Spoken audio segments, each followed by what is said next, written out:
밀집의 정도라는 것이 무엇을 말하는가. 그래서 최종 등록자의 성적 분포. 그러니까 우리는 어디가 자료는 최종 등록자잖아요. 그쵸? 예, 어디가 자료는 최종 등록자이기 때문에 이 최종 등록자의 성적 분포가 이렇게 있는데 이 최종 등록자에서 이 최종 등록자의 성적 분포가 이렇게 있는 겁니다. 근데 이 중에서 가운데 위치하는 애. 가운데 위치하면 평균일까요? 아닐까요? 가운데 위치하면. 가운데 위치하는 애를 우리가 평균이라고 할 수 있을까요? 평균이라고 할 수 없을까요? 블랙홀 좋네요. 그 가운데 위치한다고 무조건 평균이라고 할 수는 없어요. 그쵸? 물론 평균일 수도 있죠. 예. 진짜 이 수준이 너무 높은데? 입금을 이제 몇 년째 하고 나니까 이게 수준이 되게 높은데, 수준이 되게 높고, 나는 입금 들은 지 며칠 안 됐는데, 그러신 분들 이렇게 쭈삣쭈삣 하시지 말고, 같이 도매금으로 수준이 높은 걸로 가는 겁니다. 알겠죠? 예, 수준이 높은 걸로 같이 도매금으로 나도 수준이 높아? 이렇게 가는 겁니다. 예, 이럴 때 막 묻혀가는 거예요. 이렇게 묻혀서 가는 겁니다. 자, 그러면 예를 들어서 여기가 50% 컷이고요. 얘가 70% 컷이거든요. 근데 만약에 여기에 평균이 있고 여기가 이제 맨 마지막이잖아요. 그쵸? 그럼 여기가 평균이 여기에 있다. 그러면 당연히 가장 밀집도가 높은 건 여기가 되겠죠. 그쵸? 예. 그래서 이렇게 되는 겁니다. 근데 만약 예를 들어서 평균이 여기에 존재한다면, 그쵸? 예. 평균이 여기에 존재한다면 아이들이 저 위쪽에 굉장히 밀집해 있는 거예요. 앞쪽에 애들이 많은 거죠. 그래서 앞쪽에 애들이 많거나 되게 좋은 애들이 앞에 있는 거예요. 이렇게 그 부분에서 밀집의 정도 자체가 좀 다른 거예요. 근데 반면에 70% 컷이 이렇게 툭 떨어져 있고, 지금 툭 떨어져 있지 않습니까? 여기 지금 다르죠? 여기 70% 컷하고 여기 70% 컷 다르잖아요. 여기 두 개의 70% 컷이 다르잖아요. 그러니까 요 상태와 요 상태의 70% 컷이 다른데, 이렇게 70% 컷이 쭉 내려오게 되면은, 그리고 평균이 여기에 있을 가능성이 되게 높거든요. 그러면 이쪽에 아이들이 밀집해 있을 가능성이 굉장히 높습니다. 그래서 70%과 50% 컷의 간격이 좁으냐 넓으냐 이 부분을 가지고 그런 부분들을 가지고 전반적으로 이런 내용들을 우리가 추정을 해볼 수 있다는 거죠. 그래서 이게 결과적으로 이제 밀집도가 높은 공간이 이렇게 다양하게 나타날 수 있는데 평균의 위치나 이런 것들에 따라서 그래서 이거를 이 전년도 결과를 유추해 볼 뿐만 아니라 해석을 요구해 본다. 라고 제가 적어놨잖아요. 그러니까 학교 선생님들한테 가서 상담을 받으시거나 아니면 시간과 돈을 들여서 누군가를 만나러 가신다 라고 했을 때 그럴 때 여기에 50% 거가 70%씩 이렇게 붙어 있는데 이걸 너는 어떻게 해석하니? 라고 물어보실 수 있어야 됩니다. 그러니까 해석을 하시라는 게 아니라 이 해석을 들어야 된단 말이에요. 누군가에게. 학교 선생님한테 들을 수도 있고 아니면 진짜로 시간과 돈을 들여서 누구한테 가서 들을 수도 있고 유튜브에 누군가에게 질문해서 들을 수도 있고 이렇게 들을 수 있잖아요. 그러면 들으려면 저 50% 70%가 좁다거나 50% 70%가 넓다거나 이런 걸 알아야 하지 않습니까? 그렇죠? 네, 그래서 교과 전형에서는 저 둘 사이의 거리를 확인하고 그 거리의 확인을 통해서 밀집의 정도를 판단해 볼 수 있다라는 거, 그걸 생각을 할 수 있는 겁니다.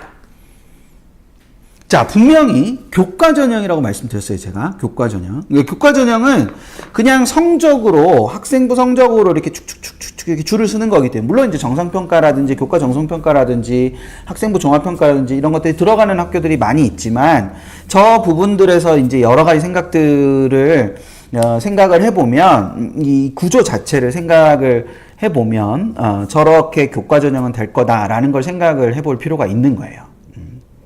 그쵸?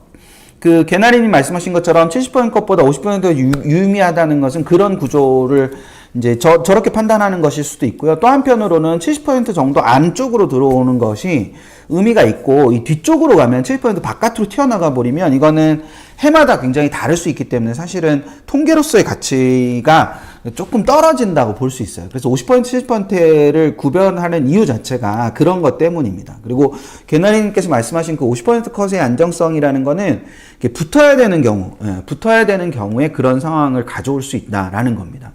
그러면 아까 제가 교과 그 등급을 가지고 붙는다 떨어진다를 보는 게 아니라 경향성을 본다고 말씀드렸잖아요. 그럼 이런 경향성도 이게 계속 벌어지는 대학들은 모집 단위는 계속 벌어지는가, 아니면 붙어 있는 모집 단위는 계속 붙어 있는가, 이런 것들을 이제 좀 생각을 해 보면 우리가 볼 수 있는 부분이 있을 거다라는 거 하나를 생각해 볼 수 있고요.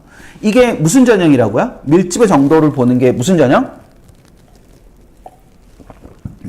밀집의 정도를 보는 게 교과 전형이에요. 근데 서류나 면접의 영향력을 본다. 이거는 아까 뭐였죠? 서류나 면접의 영향력을 본다라는 건 반드시 종합 전형이라고 할 수만 없어요. 왜냐하면 교과 전형에도 뭐가 있으니까, 교과 전형에도 면접을 보는 경우가 있죠. 그쵸? 예, 교과 전형에도 면접을 보는 경우가 있기 때문에 이 서류와 면접 영향력은 교과 전형이기, 종합 전형이 대체로지만 종합 전형이기도 하면서 교과 전형의 일부가 저런 의미로 사용될 수도 있다라는 거, 이제 그것도 같이 생각을 하나 해두고 계시면 됩니다. 되셨죠? 네, 그래서 그것이 무슨 의미냐. 자, 예를 들어서 이걸 한번 보죠. 엄청난 오타다. 오늘 준비를 하고 되게 행복했는데, 야, 이런 오타를. 네. 이게 엄청난 오타죠. 그쵸? 네. 엄청난 오타입니다. 네. 대학교를 안 썼네요.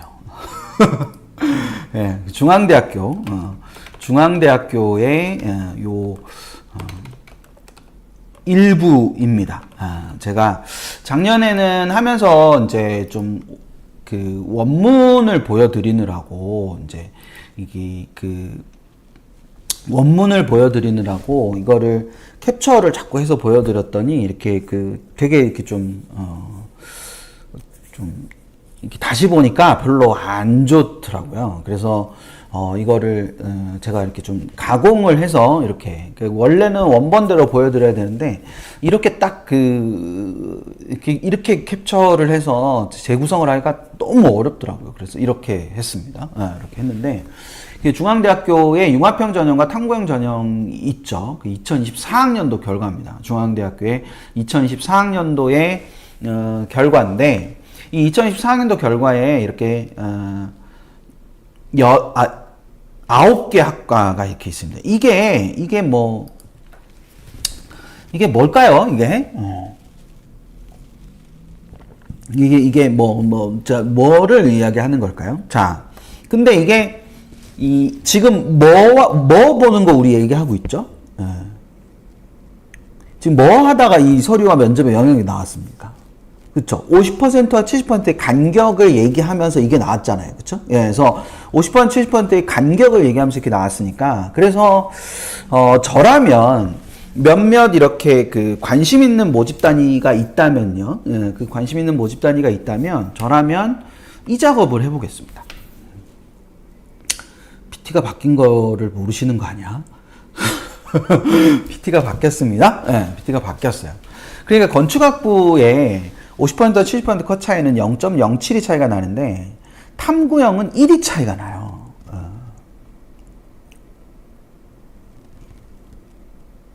뭔지 아시겠죠? 그러니까 광공부학부를 한번 보시면 광공부학부는 융합형의 50% 컷과 70% 컷 사이가 0.07이 차이가 나는데 탐구형은 0.36이 차이가 난단 말이에요. 그러니까 이게 전년도는 융합형의 면접이 있었고 탐구형의 면접이 없었어요. 그러니까 탐구형의 면접이 없고 융합형의 면접이 있었는데, 맞죠? 순식간에 지금 갑자기 머리가 하얘지면서 헷갈립니다. 예, 그러니까 갑자기 지금 머리가 하얘지면서 헷갈리는데, 작년에는 융합형이 면접이 있었고 탐구형이 면접이 없었거든요.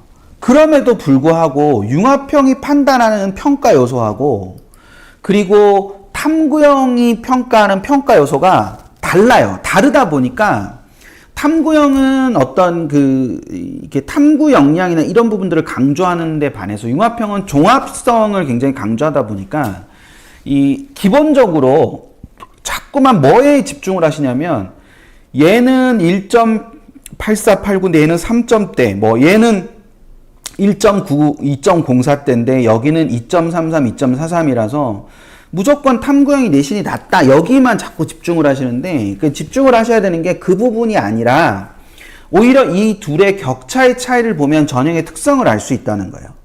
물론 제가 굉장히 공정하다는 티를 내고 싶어가지고 이 세 개의 모집 단위를 집어넣어놨어요. 세 개의 모집 단위를 보면 세 개의 모집 단위는 50%와 70% 컷 사이가 융합형이 더 큰 거거든요. 융합형이 더 크고 탐구형이 더 적거든요. 그 차이가. 근데 이 9개의 모집 단위 중에서 제가 예를 든 9개의 모집 단위 중에서 6개의 모집 단위가 오히려 크고 탐구형의 차이가 더 크고 50% 70% 컷 사이의 차이가 탐구형에서 더 크고 융합형에서 더 적은 거예요. 그러면 많은 모집 단위들이 탐구형에서 오히려 서류의 영향력이 좀 더 크고 융합형에서는 서류의 영향이 조금 더 적다. 이렇게 우리가 판단을 내릴 수 있는 거잖아요. 그러니까 그 부분을 생각을 하는 거죠. 그래서 이게 만약 탐구형에서 면접까지 들어가게 된다면 탐구형의 모델이 그대로 가는 상황에서 탐구형의 모형 자체가 그대로 가는 상황에서 면접이 탐구형으로 넘어갔으니까 그러면 탐구 역량, 지원하는 모집 단위에 대한 관련된 탐구 역량이라든지, 그걸 진로 역량이라고도 하죠. 그런, 관련된 탐구 역량이라든지, 아니면 좀 더 학생부의 서술이나 이런 부분에서의 조금 더 좋은 서술들이 있는 친구들 같은 경우는 전년도보다 중대 탐구형의 합격 가능성이 조금 더 높아졌다라고 판단할 수도 있는 거죠. 왜? 이게 여기는 서류 영향력이 큰데 탐구형은 서류 영향력이 큰데 면접이 없었으니까 그 영향력이 반감되는 요소가 있었다면 이 융합형은 면접이 있음에도 불구하고 그 면접이나 서류의 영향력보다는 어떤 교과의 어떤 그 영향력이 조금 더 큰 상황이었다라고 볼 수 있다는 거죠. 반면 올해 융합형에 이 면접이 없어지고 탐구형으로 면접이 가니까 그러면 이 변수로 작용할 수 있는 요소가 훨씬 더 많아지는 거라고 해석할 수 있죠. 그러니까 그런 여러 가지 측면들을 봤을 때 이 탐구형이라는 것이 훨씬 더 변수가 많아지고 그래서 어떤 의미에서 보면 좀 모험으로 도전을 할 때 탐구형에 뭔가를 좀 걸어볼 수도 있지 않을까? 뭐 이런 생각을 해볼 수도 있는 겁니다. 물론 또 모집 인원의 차이나 이런 것들도 봐야 되지만 그래서 일부러 제가 모집 인원을 안 보여드리는 거잖아요. 모집 인원 안 보여드리고 추합 인원도 영향을 미칠 겁니다. 추합 인원도 영향을 미칠 건데 그런 여러 가지 측면들을 일단 배제하고 지금 이제 한 번에 여러 가지를 동시에 생각하기 너무 힘드니까 일단 이것만 먼저 가지고 딱 생각을 하면 50%과 70% 컷의 차이를 통해서 이 서류나 면접의 영향력이 조금 더 크다라는 거를 볼 수 있구나라는 거, 이제 그 부분을 생각하시면 됩니다. 자, 기억을 하실 거. 50% 70% 컷을 보는데 그 50% 70% 컷을 볼 때 경향성을 본다. 위아래의 집단들의 경향성을 보는 거. 두 번째, 50%와 70% 컷 사이에 간격을 본다. 그 간격을 볼 때는 교과 전형은 밀집의 정도를 통해서 아이들이 어디에 주로 많이 분포하는지 이런 걸 보는 거고 종합 전형의 경우에는 면접이나 서류 영역이 크냐 적냐 이런 것들을 좀 본다. 그러니까 그 차이를 생각하기 위해서 50% 70% 컷을 본다. 이렇게 보는 겁니다.